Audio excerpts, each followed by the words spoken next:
Business regulatory and framework यामध्ये negotiable instrument act 2002 original हा act 1881 pass करण्यात आलेला आहे, परंतु ॲक्ट 2002 हा एक अमेंडमेंट ॲक्ट आहे. नेगोशिएबल इन्स्ट्रुमेंट्स यामध्ये मुख्य करून काय काय येत असते तर या नेगोशिएबल इन्स्ट्रुमेंटमध्ये cheques, promissory notes, bills of exchange अशा प्रकारचे इन्स्ट्रुमेंट्स कव्हर होत असतात.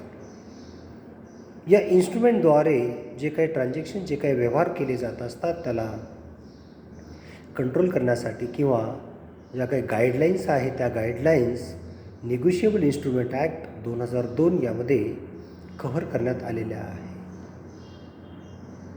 अमेंडमेंट ॲक्ट 2002 मुख्य करून यामध्ये जे काही की फीचर्स आहेत ते म्हणजे faster court produce,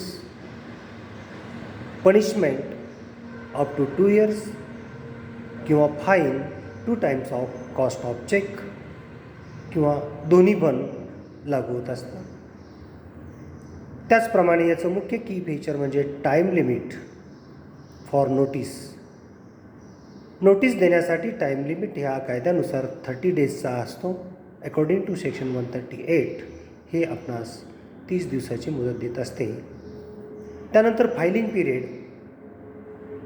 according to section 142 यानुसार कोर्टमध्ये केसेस फाईल करण्यासाठी 1 महिन्याच्या आतमध्ये तुम्हास केसेस फाईल करावे लागत असतात.